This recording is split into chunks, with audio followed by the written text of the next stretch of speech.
It's easy. Speak easy, baby. Fabricator got hands for days, but it's Max, man. Like, not like who has who's beat Max Holloway? Not a lot of people. I still feel like he's right there as one of the best featherweights. He got just as good as hands as Cater. I feel like he got more weapons. And the experience, like you said, I don't know. I gotta go with Max. Yeah, facts. Yeah, that's why I originally picked too. I think this is what I'm looking at. The fight ends within the first 3. I got Calvin. But if it goes 5, it's Max all day. That's just his style. You know what I'm saying? He'll beat the fuck out of you for 5 rounds. The only way you really can beat him sometimes is if you take him out. Could you imagine if Max Holloway got knocked out? Bro, don't say it, bro. My heart just cried a little bit, bro. My heart just shed a tear, bro. Well, I think I've seen some shit where he has never been knocked down before. Like I some don't crazy remember him being knocked down. Exactly, yo. Like he went against like Dustin Poirier and Conor McGregor, and they couldn't fucking knock this man down. So. That's crazy. Yeah, because I think it's some crazy stat too, because he absorbed the most strikes like in history too. Yeah, like, something like that. Yep. And never been knocked down. Some big old coconut head he got. Some shit, man. He is the man. He is, man. I think is he featherweight GOAT for you guys? Featherweight GOAT. Come on now, you talking featherweight GOAT? I'm gonna have to go with the guy that won 2 belts at featherweight. You know what I mean? Oh my God. Wait, who you say? He's talking about McGregor, man. He's a featherweight GOAT, bro. Oh my gosh. He didn't even like most of his wins at featherweights wasn't even against really good guys. You gotta beat the GOAT, right? And he beat Jose Aldo. Nah, he did beat both of them. That's the one argument though, because I always say Max is the GOAT, and then people say Conor. I'm like, bro, stop. And then like they say he beat Aldo and Holloway. It's like, God damn, bro, he did though. You know what I'm saying? Like, Max Holloway, come on now. He didn't have as long as a reign as Aldo did. Definitely no, but I mean, I can never be mad at somebody saying Conor because I mean he beat both of them. So you know what's the problem though with the Conor McGregor argument? He never defended the belt. That's the one problem. Yeah. He never defended the belt. I feel like if he would have defended the belt a few times, you know, after he beat Aldo, then he would have been like easy. Like if he pits even 2 to 3 together, they're calling him featherweight GOAT. Bro, just one. You know what I'm saying? Because like people already put him in the conversation, you know? Who y'all think is the featherweight GOAT? Max Holloway?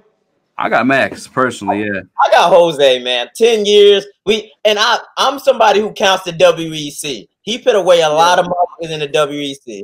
So my GOAT beat your GOAT's ass. How about that? No, I'm playing. Oh my After my man was just a champ for like 10 years, then you come beat him. All right. It's all right though, because Memnon's GOAT beat my GOAT's ass too. So both my GOATs for real. But shit, man, we have you on as a guest.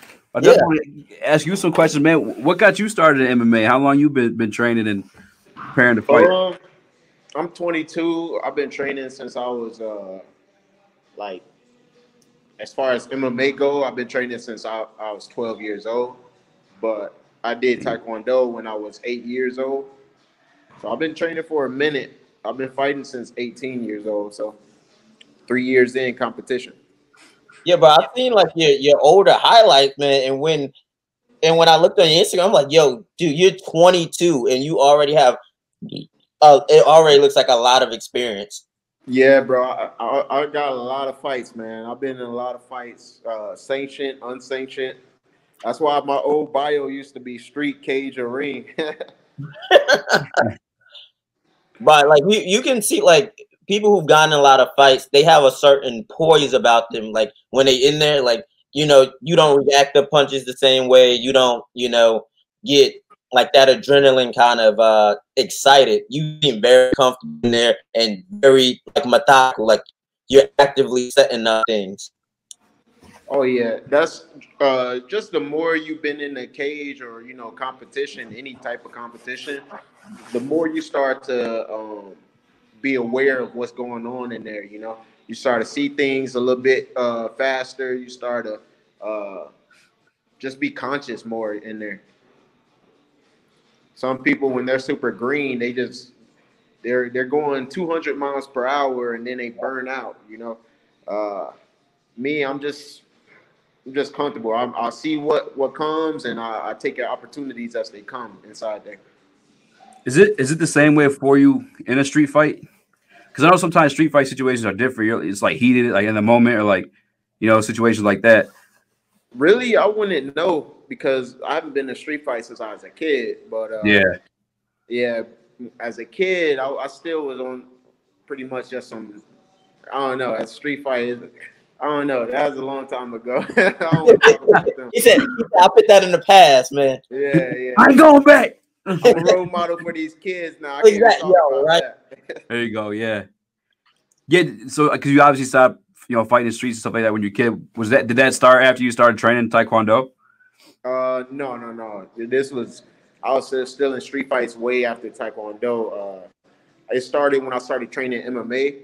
That's when I was like, nobody. I was like avoiding situations because now I knew like, all right, if something pops off, I know how it's going to go. I'm gonna seriously hurt them and get in some serious trouble. Yeah. So I'm avoiding it. And plus, once I was a kid and I started finding an outlet for all that emotion, all that rage I had, then it was like I don't gotta fight. I don't gotta prove nothing to nobody.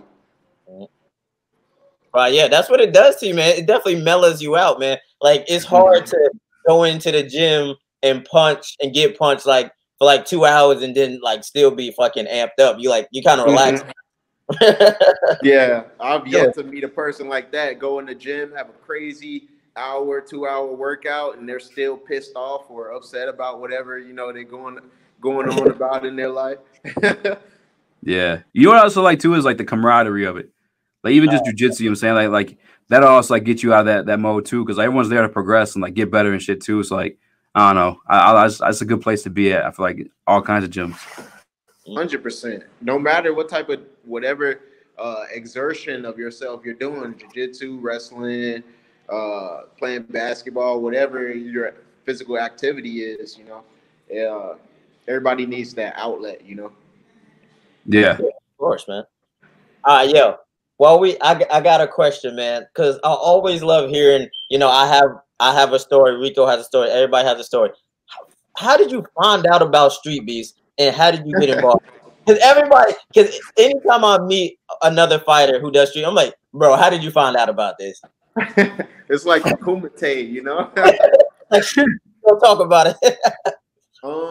Really, bro, it was weird how it happened. It's kind of, when I look back at it, it's kind of like surreal almost, because it all started, I was watching Streetbeast and I was like, this shit is bizarre, this shit is crazy. And there's like the initial reaction, like what the fuck? Yeah. And so fast forward a year later, and I'm coming to the gym. I was teaching at UFC gym at the time, and I get a video of my homie Rico, and I didn't know nothing about Rico doing this. Me and Rico never had, we wasn't as close as we was back then. We was close, but we was like one of those homies where we would talk every now and then, but when we talk, we're good. And so I seen this video of him fighting, and I'm like, what the hell is this? That blew my mind, bro. I was like, what the hell is he doing? And so it was like, I want to say February or March. And so I had just had a fight in January, and I won an amateur title at 135. And so I'm thinking I'm going to go crazy this year. I'm about to take over shit. I'm about to go pro. I'm about to have a fight every month. And then boom, COVID happened, and it shut everything down. And my boy was out there fighting in the fucking boondocks. You know what I mean?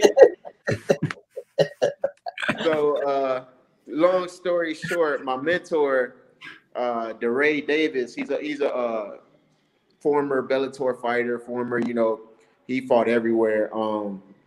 He was like, you need to go fight there where Rico's fighting. I'm like, bro, Rico literally is like, I don't know. That's going to be jocking his style. I was one of those. I was like, I'm not about to go do that. and he already went and did it. It's like I'm following suit. And he's like, no, don't think about it that way. You're gonna get exposure. And I'm like, who the fuck cares about that? I'm trying to compete. I'm trying to make some money. I'm trying to, like, I'm a fighter. I'm not no, you know. And long story short, I ended up getting convinced from my mentor to go do it. And really, the whole reason I went to do it is just to stay active, because I'm training so hard. I'm in fight shape. I'm like, I'm not letting this go to waste like all these other sanctioned amateur fighters that's not fighting. I'm not going to let my talent go to waste just because the government, you know, shutting everything down. So I went there, had a fight with Smoke. That was your first one, right? Yep. You say what? I said that was your first one, right? Yeah, but here's the thing. That was my first one, and after that happened, I was like, man, they didn't stop that fight. That was a TKO. That's not sitting well with me. I want another fight. So I ended up finding somebody else to fight that same day, and Mac stepped up to fight, and the rest is history. Yo, wait, my bad. Before we go, can you want to elaborate? Because I think I know what happened in that first Smoke fight. Like, you want to explain to the people what happened? Well, with the Smoke fight, you see it in video. I'm gonna say this while being respectful. You see it in video that he goes flat in one moment, and this is before any elbows come. I'm still raining punches, and he goes completely flat, and he bases up, and he goes flat again. And in any other organization, they stop that. That's a fighter who's not defending himself. That's a fighter that's not defending himself intelligently. And then I started looking up at the referee, and I'm still throwing punches. And you see this on video. I'm looking up at the referee like, you know, are you like you gonna let this dude die? Like, what's going on?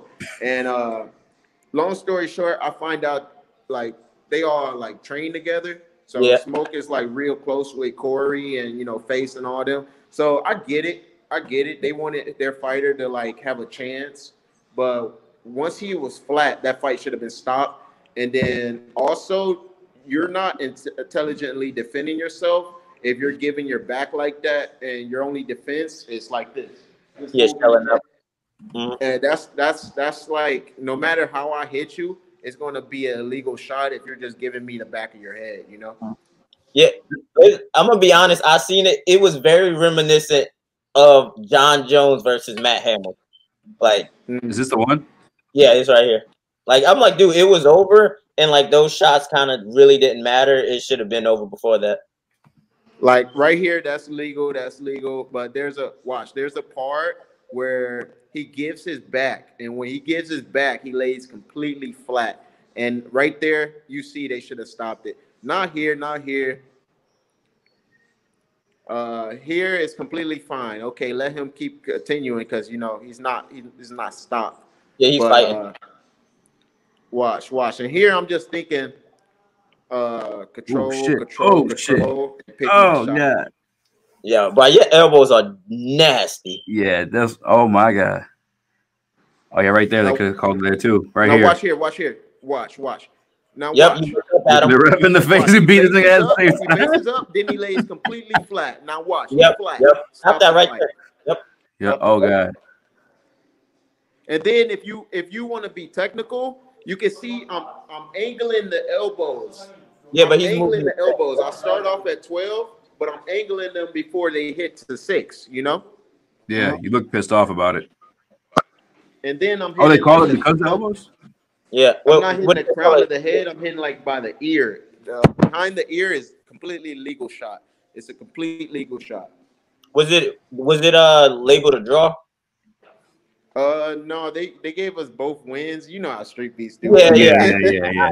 That's what I was saying. Yo, y'all both got wins. But dude, that's really like, man. When I first saw that, I'm like, yo, this dude has some fucking talent. But when you were there, you know, when they line everybody up in the circle and they be like, yo, what's your skill level? What did you tell them?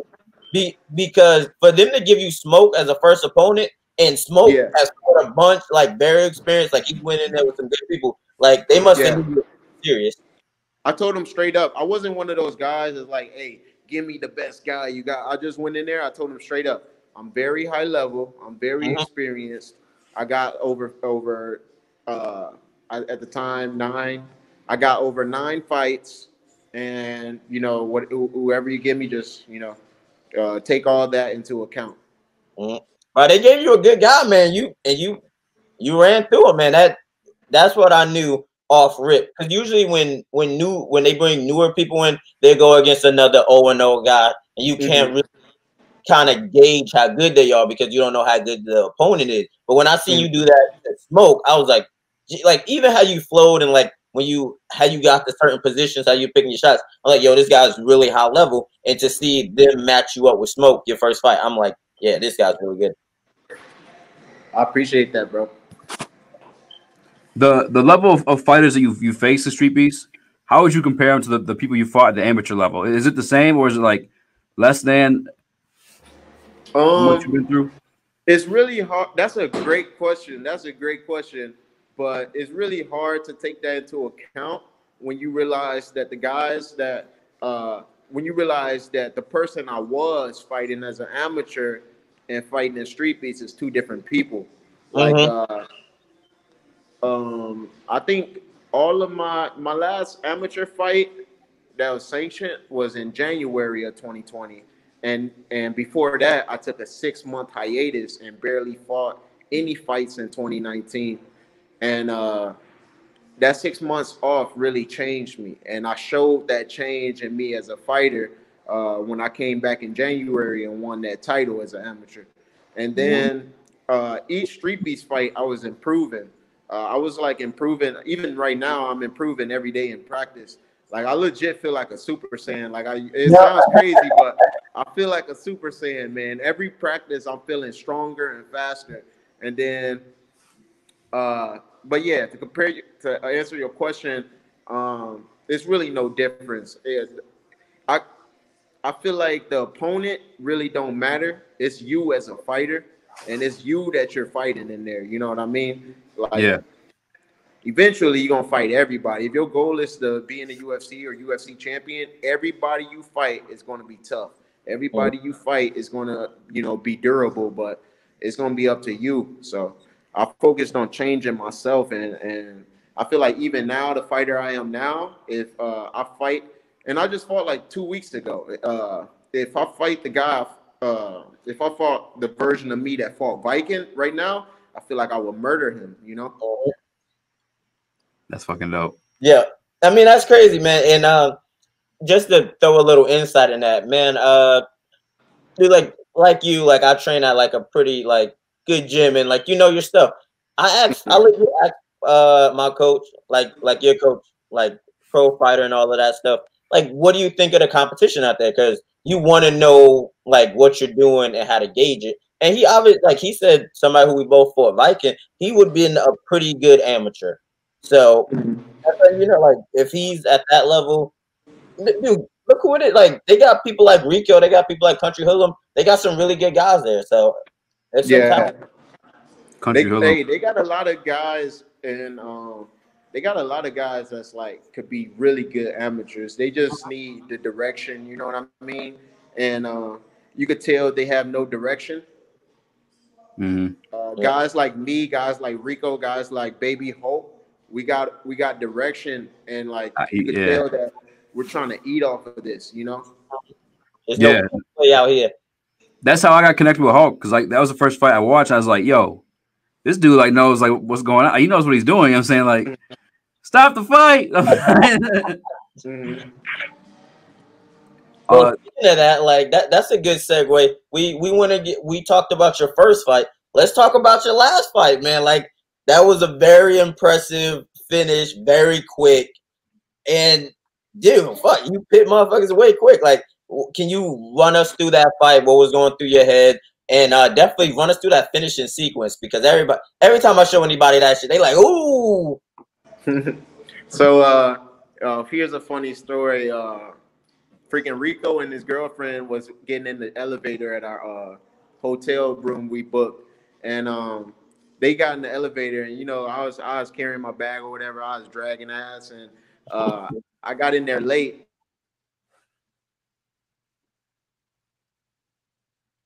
Oh, Can you hear us? Guy, he's like, can you guys hear me? Yeah, I can hear you now. All right, so I walk in the, like, says what's up to me and like reaches out his hand, and I'm like, what's up, dude? Like, come on, like, who the fuck are you? And he's literally like still looking at me, staring at me, and I look back, I take a double look, and it's biking. Yeah, y'all were in the same hotel. And so yeah, we stayed at the same hotel. So then we chilled for a bit actually, and chopped it up for a bit. And Viking's a cool dude, man. But I was thinking he was gonna come at me more aggressive. So I was hoping he would have came at me with more kicks, kind of like how he came at you with lots of kicks, lots of striking. I thought that's what it was gonna be, but it just so happened I imposed like my will faster, you know. Fast as fuck. Dude, I mean, I think we broke down the fight. If I remember correctly, I said you are such a fast starter. Like in any, like you really kind of already know that you're going to try to dictate the pace of the fight. Mm-hmm. And I don't know what, maybe like he kind of seemed a little lackadaisical, kind of really was looking and like not really. And yep, you exploded on him. Okay, so right when we started and they said fight, off camera, you don't see this, but I was throwing flying knees as they was announcing our names and everything. I was throwing flying knees, and I was getting such height I could look over the cage.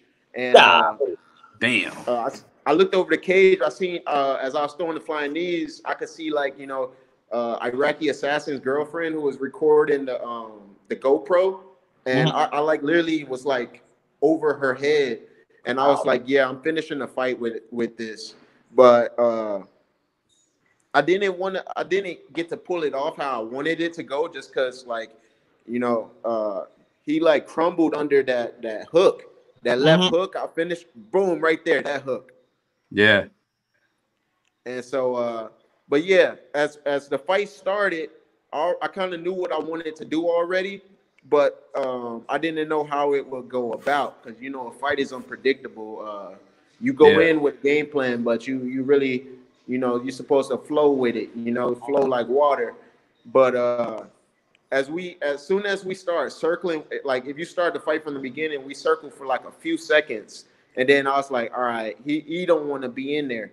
Yeah, and that's not like a disrespect or a insult. It's just I could tell off the eye contact, It's an instinct.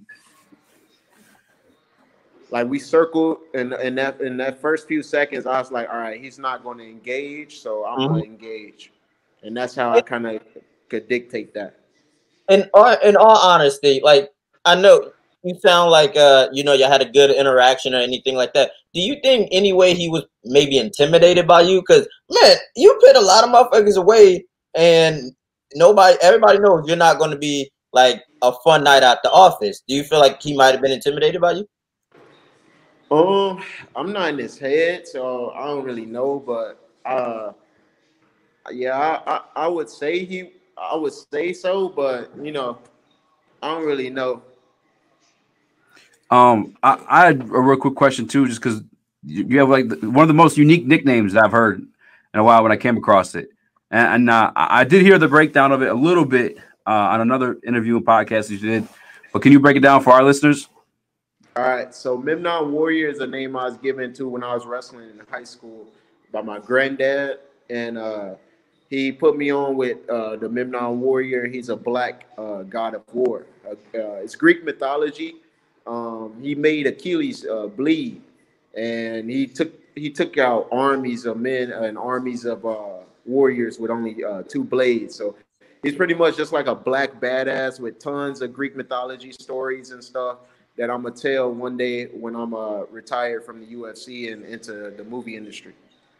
I was gonna say, bro, that sounds like a dope ass movie. Right when you started saying that, bro, that's what I was thinking. Like immediately, as my head went. Yes, sir. Yes, sir. I'm a Clash of the Titans. Gonna have an all black cast on some Black Panther type shit.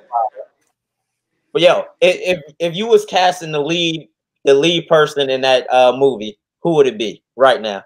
Me, of course. I like it. Yeah. Me, of course.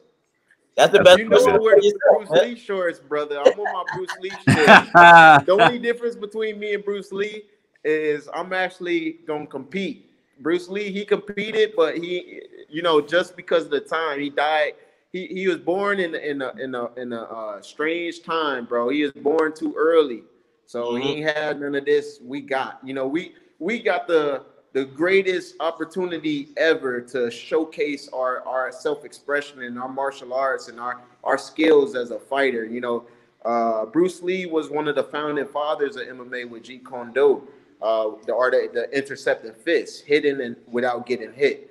That's basically MMA right there. You know, that's mixed martial arts right there. The art of fighting without fighting. In this movie, he said, he's like, what is your style? I have no style. My style is no style, you know? And that's what mixed martial arts is. If you just have one style, you're going to lose real quick. I got a question real quick, and this kind of off topic, but it's about Bruce Lee. Because I've seen this in Streetbeefs, and I got mad as hell when I seen some of these answers, bro. Because Bruce Lee didn't really actually have a belt in anything, correct? Like, he just, like, taught himself everything? Hey, brother, Bruce Lee created his own martial art. He a black belt in his own martial art, you know? Yeah, someone, a shout out to the Hardcore MMA show tapping in and said, dang, not Bruce Lee level. I don't know what they're referring to, but there was a post, Anderson Silva versus Bruce Lee. Oh, my God. And you seen that? You remember seeing that? Anderson Silva versus Bruce Lee. Anderson Silva will kill him, right? I ain't gonna answer none of them questions. Oh, no. Hey, you're not about don't make my man answer that. You're not about to bait me. Bro, I got so heated, bro. I'm like, is this real? Like, but yeah, Bruce Lee wasn't able to compete, but hey, I'm on that type of Bruce Lee stuff. Like after I'm done fighting, I'm making my movies, I'm directing movies, I'm writing movies and starring in the movies. That's what I meant by that analogy. No, yeah, and I respect that too. And speaking of that, guys, like Memnon Warrior's got a YouTube page, and that's actually in the description below too. Make sure you guys hit that and subscribe to that, because I see you on that level. I see you on the tip with the marketing and whatnot, and it's genius. I did want to get into that as well for other people who may be thinking about going to Streetbeefs or they're fighting amateur right now. Did you see your stock rise once you entered the Streetbeefs world? Like, did you get a lot more following on Instagram? A lot of people knew you like from there before they knew you from the amateur ranks. Oh yeah, for sure, bro. My Instagram went from like, I want to say 300 followers to like 1.5 thousand followers. Real just quick. Off of Streetbeefs. So yeah, like 10K now, right? My YouTube went up 100%. Like I'm gonna give 100% credit to Streetbeefs for my YouTube. Yeah, right. Shout out to them. Yeah. Yeah, because I watched it with Baby Hawk too. Because I hit up Baby Hawk. I think Hawk was at like 3K or something like that, and like you just hit 10K. Like what? Like last month? When I seen you on Sports Center, and I went back like because I think that happened too. Bro, like I think I seen it, and I think you were at like 7 before that fight, and then I looked back, and bro, you was at 10 real quick. I'm like, yo, you fucking blew up. Hey, actually, so Streetbeast gave me this is what I'm gonna credit Streetbeast for is my YouTube. All my YouTube growth is completely from Streetbeast. All my Instagram up to like a week ago, because a week ago Anthony Pettis posted me, and that's when my follower count went up to 10,000. But before any of that, I had 1,000. I think I had 1,300 subscribers, and 1,000 of them was from Streetbeast. Mm-hmm. Damn. And then like all my YouTube subscribers is from Streetbeast, of course.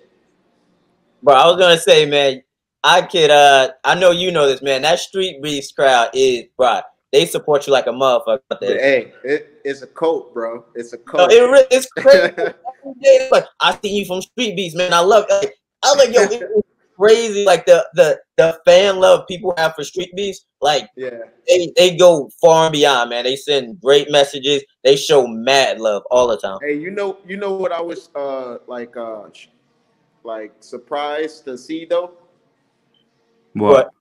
Just how much of a brotherhood Streetbeast the community is, you know? Yeah. It's such a brotherhood, bro. Like Esteban, Scarface, Iraqi, Turk, all of them. Like it's like they once they you become one of the, you know, the Baby Hulks, Memnon Warriors, Reckless Ricos, whatever. It's like you in there, you family, bro. They gonna push you, they gonna support you. Right, like I've seen you sparring with them, and I can attest. Yo, shout out to Best Man. Best Man let me crash in his fucking house for the fights, man. That was mad love. We didn't have to get a fucking hotel or nothing. He had like a nice little pull-out bed. I had good sleep, man. Shot right over to the event. So, man, like he said, man. Treat you like family, bro. Yeah, man, they for real family, like good people all throughout. That's super dope. Yeah.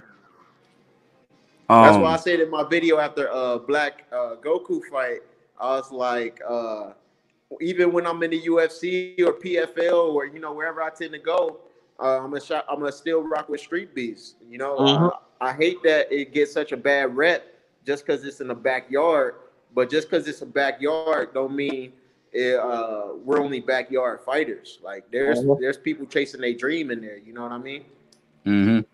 That's why I'm happy to see like guys like you and Baby Hawk in there now too, because like we might get our first guy from from Streetbeefs in the UFC coming out soon. Like, hey, I'm taking that, bro. I'm taking that. Yeah, I'm still. I want to know about. Watch him fucking get there before I do. I'll be so happy for you. This year, brother, we planning for a contender series this year. That's the goal, man. I might have like 3 or 4 regional fights out here in Milwaukee or Iowa or Texas. I might have 4 fights max. Then we trying to get on contender series this year. Well, you would light that bitch up for real. So, Dude, that's the plan, bro. You're training in Milwaukee now? Yeah, man. I moved out here. Yeah. Raj, big shout out to you, man. When I first seen that, and you're at Rufus Sportsman, of course we know all the savages that come out of there. Of course, people know Anthony Pettis, savages, bro. You know Sergio, but don't they also have Paul Felder there? Yeah, he does his camps with Rufus Sport. Macy Barber do camps with Rufus Sport. Macy Barber actually was in this gym today, this Bridgewater Performance. I look over, I was teaching class, I look over, I'm like, that's Macy Barber. And then my coworker who teaches, he is like, yes, I just drove in with her. And I was like, oh, this man drive in with Macy Barber? Like, it ain't No, man, yo, you already are so good, and just being around that level of competition so much and that style of coach, man, they have produced so many champions. They have a winning routine. They know how to get you there, man. Like that's a great combination, and we definitely can't wait to see you on that. Dude, Duke Rufus is like the greatest. Like his mindset, man. I don't want to get too much into it because I could talk for days, but his mindset just in my first week of training, it's literally we're training to finish fights. We're training to get KOs. We're training to get TKOs. We're not training to do nothing else but finish fights. And every time I walk in the gym, he calls me. He'd be like, "Hey champ, hey champ." So it's like he's trying to make me his homegrown next champion. Yo, that's gotta be crazy coming out of the gym like that, bro. Like, congratulations, man. That's gotta feel fucking amazing, man. For real, that is dope as fuck. Bro. Thank you. It's definitely a surreal feeling. And dude, like I don't know him personally, but one of my teammates was on the Contender Series, and he actually took a picture, ran into Anthony Pettis. He was a huge fan. I think everybody, like anybody who grew up fighting, is a huge fan of like Anthony Pettis. So he met him, took pictures. Bro, he says he's one of the coolest dudes. He got some after the fights from Duke Rufus, and they're like, yo, he literally said those guys said nothing but good things and kind words. They willing to train with people. Like I heard nothing but good things from them. Yeah, they good people, and that's the thing, man. That's what I'm so surprised about. Is like even though I'm technically signed under them and they're my managers. They not looking at me as just a dollar sign. They looking at me as how can we help this young man like achieve his dreams. They not looking at me as how can we make the most money off him. You know what I mean? Mm-hmm. And that's the big difference. Yeah, I like that aspect of it too, because like I guess some management is there to profit off of like everything that you do. I feel like there's like more of a team aspect in that situation there, like they're there to help you grow. But yeah.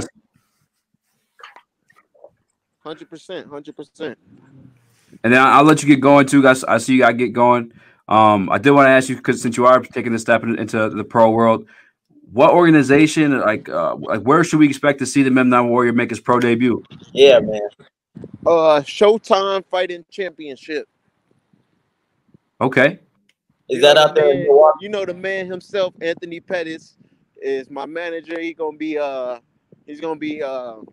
also my promoter. Hey, yeah. First 3 or 4 fights, he's gonna be my promoter. Like I said, man, we about to get to the biggest shows in the fastest amount of time. Hell yeah. You get it, man. Hey, I appreciate you coming on the show, man. If you're all do it again, you're always welcome. As again, YouTube is down below. You watch them now before I'm big on Hollywood and on the UFC and all that good stuff, man. Hey, y'all, I appreciate it, man. It was a fun time, and thanks for having me. And I'll definitely be back, man. I should get on before my first pro fight. It's coming soon. I already leaked it, so it should be March. God willing, everything stays open. Then March for sure is my pro debut. Yeah, we'd love to have you back on, man. We definitely gonna promote the hell out of that fight. 1000%, man. Thank you, brother. Peace out. I see you, brother. It's easy. Speak easy, baby. Yeah.